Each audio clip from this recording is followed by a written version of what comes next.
For some of us, the story of our life is very public. Everybody knows about it. And yet, for some of us, the story of our life is very private. And we don't share it with very many people, if any.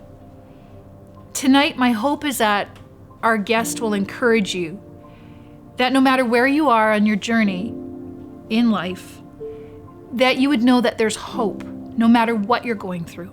I'm so glad that you could join us and that you could make it out to share with us about really your story, your journey. This is about stories of hope.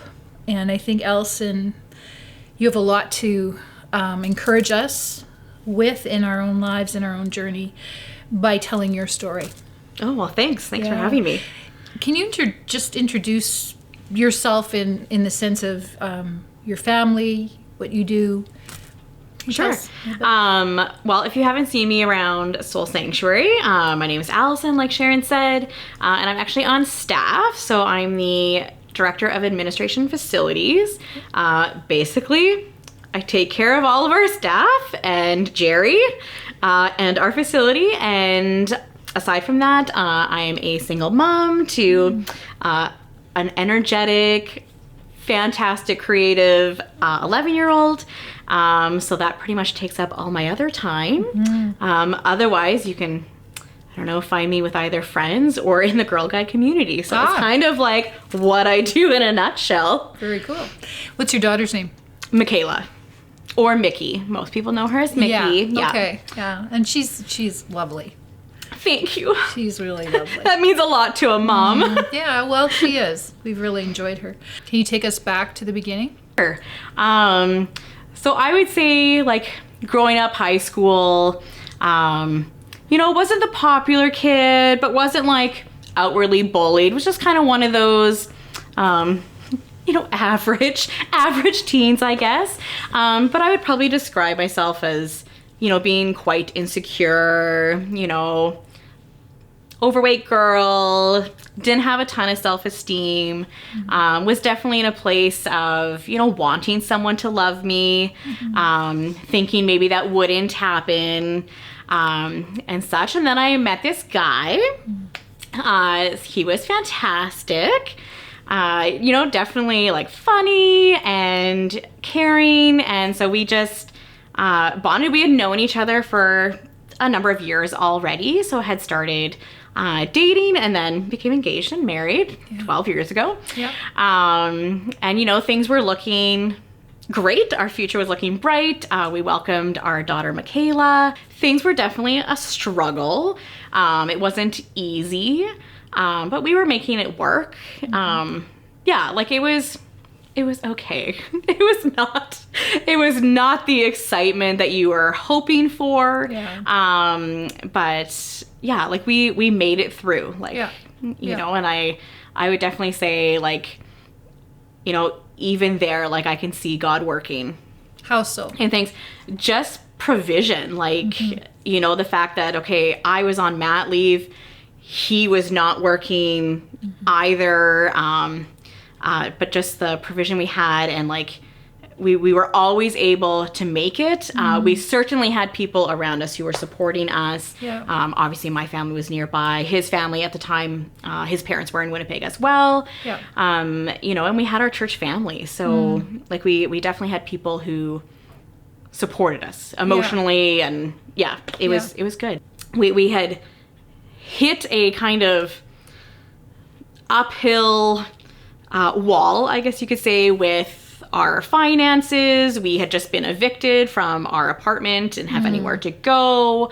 We were kind of living in a church family had a empty home, and they were able to let us live there for 3 months. So we made that move to Regina. We were there, probably lived there for about 6 years until I moved back here. But and again, at the beginning, it was good. We had an amazing church family in Regina, and I would sing their praises till probably the day I die. Oh, is that right? But they were just like we felt it was family. There was just such a sense of belonging and welcoming, and I was able to build really amazing connections there. And you just feel you know, you're a part of something and that people genuinely want to Right. be walking through life alongside you. And so, yeah, like I wouldn't trade that for anything. It was amazing. I love to hear that story because so many times we hear, you know, stories about how people maybe don't fit into a community. Right. Yeah. But I mean, Can be really, tricky. I just, why not try? Yes. Right? Oh, for sure. What do we have to lose? I mean, I hear so many amazing stories about how people, especially when they are in need, they reach out and they've got a church community that takes care of whatever that is, physical needs, emotional needs, whatever that is, spiritual needs.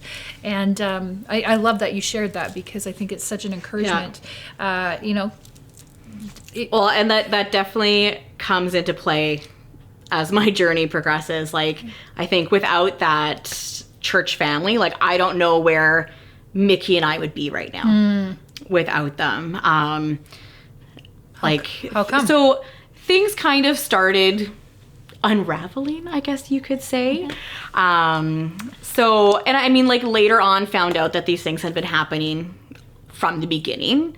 What things? So there was a lot of adultery in our relationship. So there was at one point I could name 13 other women that I had known about. Later, he admitted that there was at least 20 in our 5 years of marriage together. So obviously there was a lot of deceit, a lot of hurt. I think for a long time, it was easier to accept the obvious story that you were getting about, well, this is why these text messages were received, or this is, you know, it's your imagination, or it's whatever. Yeah. So it's easier to accept that because I felt ashamed and I felt like I had failed and that if my marriage was falling apart, then I was failing.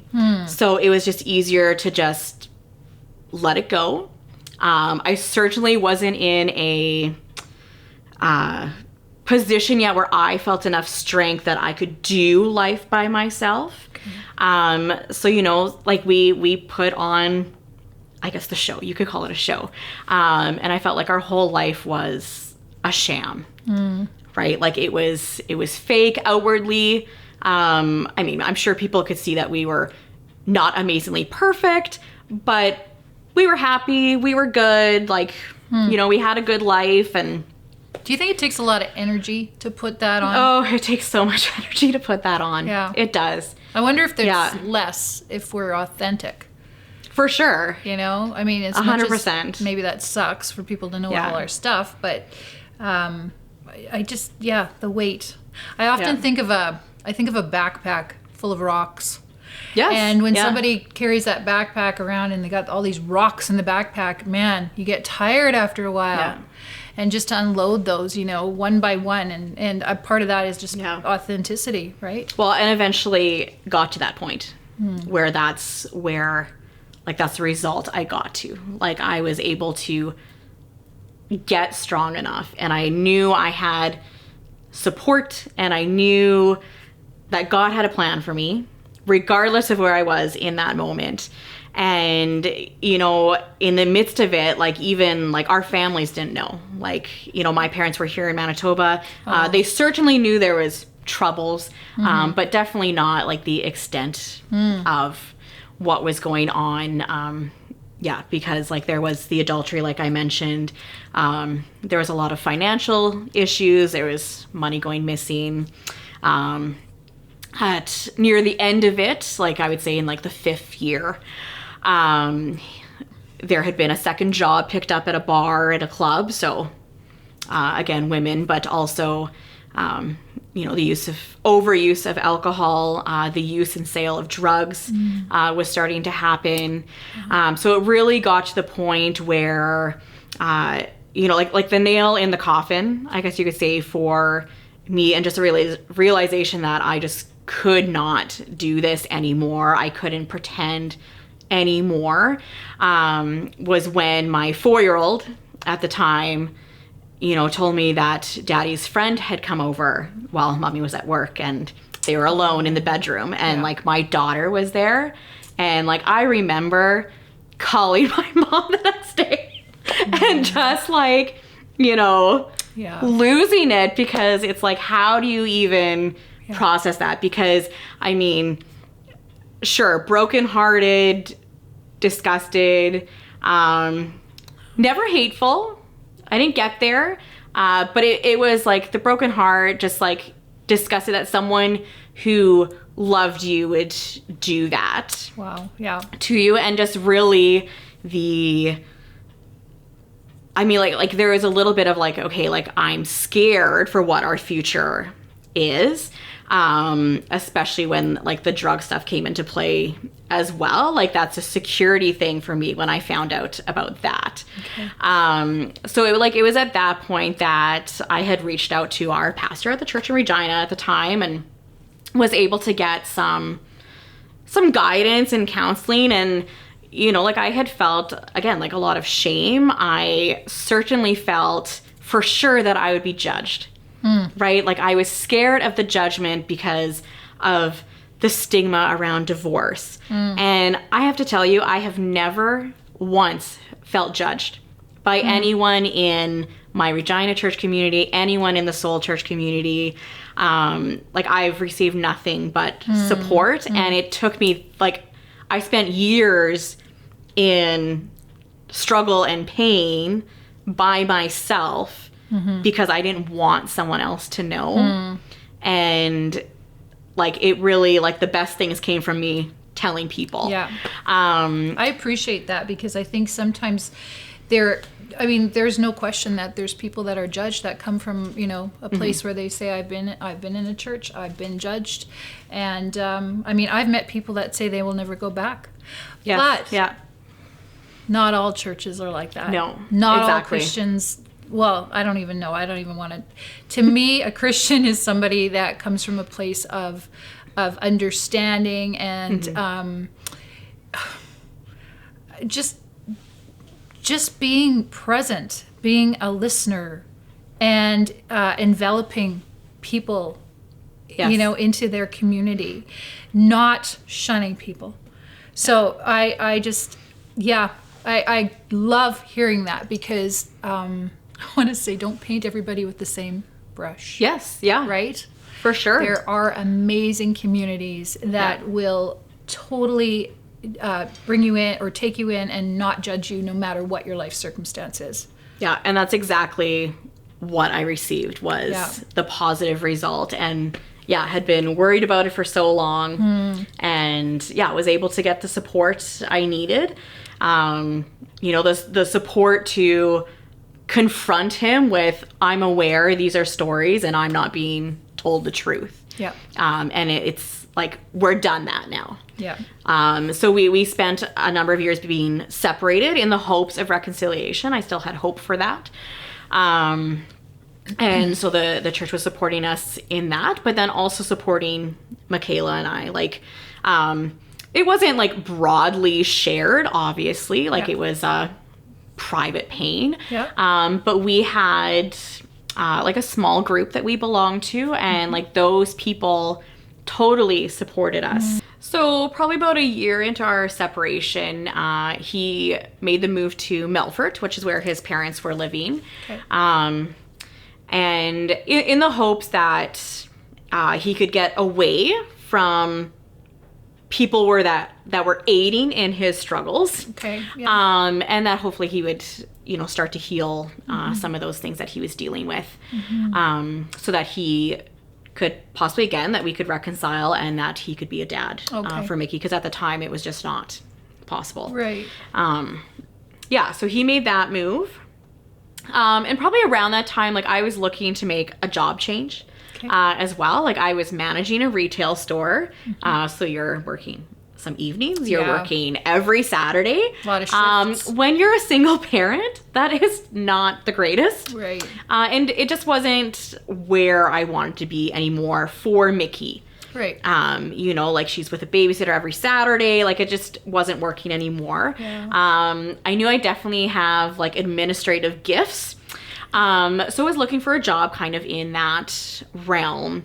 And I knew the two places I was willing to live and work was Regina, where we were, Right. because we had a good support system there, so we were okay. Or in Winnipeg, because that's where my family was. And like I had left behind some really good friends and knew that they would be there. Like they would, you know, do life with me even when I came back. Right.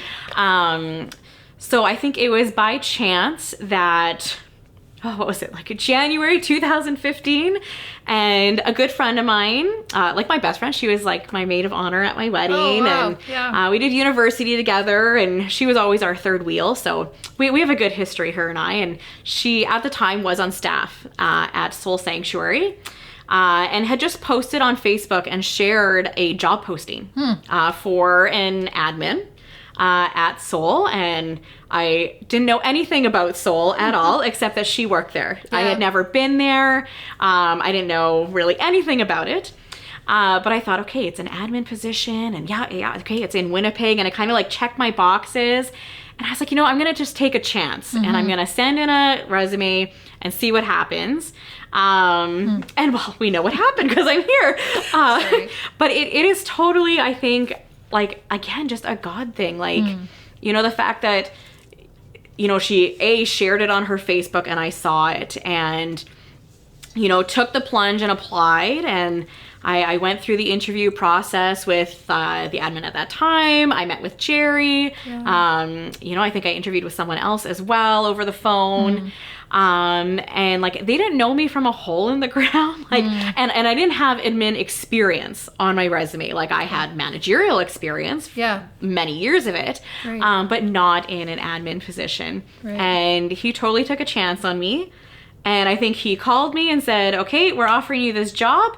And I was like, all right, we'll be there in 2 weeks. And we were. Like, I gave my 2 weeks notice. We packed up our house and we moved in with my parents until we could find a place to live.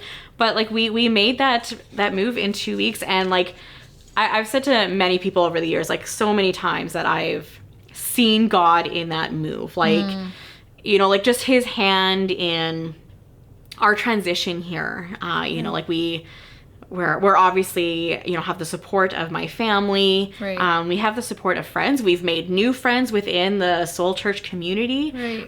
We certainly feel supported. And like, I think any single parent out there will tell you it takes a village. I think any parent out there will tell you it takes a village. And like, maybe more so when you're a single parent, because you don't have that, you know, that second person to, you know, tag out when things maybe get a little heated or irritable. Or that person just to tell you that, like, you're doing okay. And you're doing enough. Right? So what would you say, where do you find hope? Where did you find hope in those hard times? Like personally, like you had support around you. Where did you kind of find that inner strength? I would say for me, like, it was my relationship with God. And like, I don't think I could have done it without that. Like, every struggle I've gone through, he has used to make me a stronger person. Character, totally. Like, I would see myself and describe myself now as a strong, independent woman who is content where she is in life, who's happy where she is in life. Who's enough. Who is enough. Yes, thank you. You know, most days. Some days I still need to remind myself of that. But that's... like, and I think like he, you know, maybe used some life mistakes that I made and some not great circumstances that I went through to shape me into who he wanted me to become. And continues to shape me. Like, he's not done. You know, but definitely, like, I get my hope and strength from knowing that he will always provide. He is always here. And, like, we're not alone. And he's provided those communities for me as well. Like, he has always provided those people who have or continue to do life with us. So what would you say to somebody, maybe there's a mom, a dad, you know, who has children. Maybe there's somebody watching that's been honestly been felt betrayed by their partner, and they're going through. I mean, there's a lot of emotions that go along with that. Oh, for sure. What would you say to them if you were talking to them? First, I would totally start with like, you are enough. I would say you are worthy. You are worthy of being loved. And nothing some other person's choices did in your life affects your worthiness.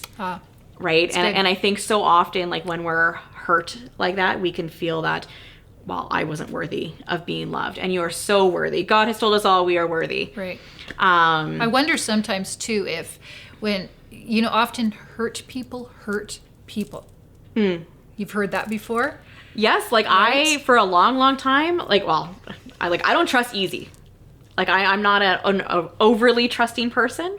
And I would say a lot of that stems from that. Like it takes me a while to maybe warm up to someone. Right. I'm probably more likely to question what someone is telling me. But if you can think about like if somebody hurts you, often it's about them. Right. It's not about you. Like a lot of times we think, like what you had said earlier, that maybe, you know, like you're going through your own stuff, like, are you enough? Well, you are enough, but sometimes when people hurt people, they have their own stuff they're going through, right. their own journey. And if we can separate that, if we can sort of, I don't know, logistically try to come to terms with the fact that they need to work out their own stuff. But it doesn't take away from the hurt that we feel in that moment. Right. Oh, right. 100%. It doesn't take away from that. I mean, that might be the reason. But the hurt is there. I think I said earlier, like I never felt hatred. I have a lot of friends who don't understand where I went with things, because I think culturally, you know, we're told that we should react in a certain way, and that's not the way I reacted. And did you do that for Mickey though? Did you do that partially for her too? Partially, but I think like a huge chunk of it is that like God calls us to be more. Like there's not a time where I stop praying for my ex-husband. Right. And it took a number of years, but he's now in a position where he wants a relationship with Mickey, where we're able to actually have parenting conversations. So it is in a better position than he was. And like I will always pray for him. I'll never stop loving him. Love him differently. He's the father of my daughter. Right. You know, so I think that connection will always be there, and I want that for her. Right. Absolutely. So what would you leave if somebody's watching tonight? What would you, or do you have anything that you could leave them with? I would, again, like you're enough, and you don't have to do this alone. I think like we get concerned of how other people might judge us, or we're ashamed, or we're afraid. And yeah, like you don't have to do this alone. Like there are so many people who with no judgment will support you in whatever choice you make, or have to make down the road. And just knowing that you don't have to do this in isolation, because I did it in isolation for so many years and didn't have to. So you know what, if you resonate with this story, if you're a parent, maybe you're going through your own thing, maybe you're feeling maybe that you're not enough, maybe you're going through some hardships. There's a number on the bottom of the screen, and I would encourage you actually to call it and to reach out, because like Allison has just shared her story, and thank you very much for being so open and vulnerable with us about your journey, because that's not always easy to do that. But I would hope that you could take something from this and know that no matter how maybe helpless you feel right now, there is support for you. And so, again, I would encourage you just to call that number and reach out. You'd have to take that first step, because it's always taking that first step. For sure, yeah. Because nobody's going to know about what you need unless you do that. And hopefully we can be a support to you.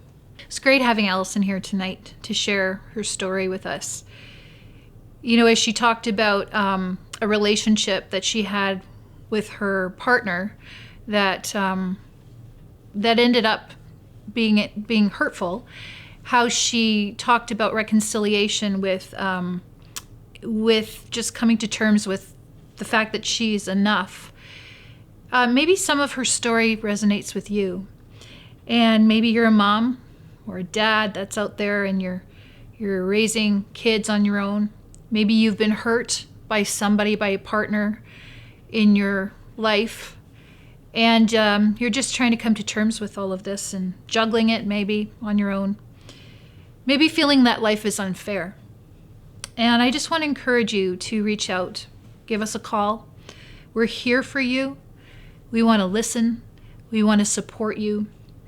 You're not on this journey by yourself, even though maybe sometimes you feel that way. But you have to make the initial contact, which means action. You can think about it all you want, but it actually takes action to pick up the phone and to call and to let somebody know what you need, where you're at, and hopefully we can help you in that process.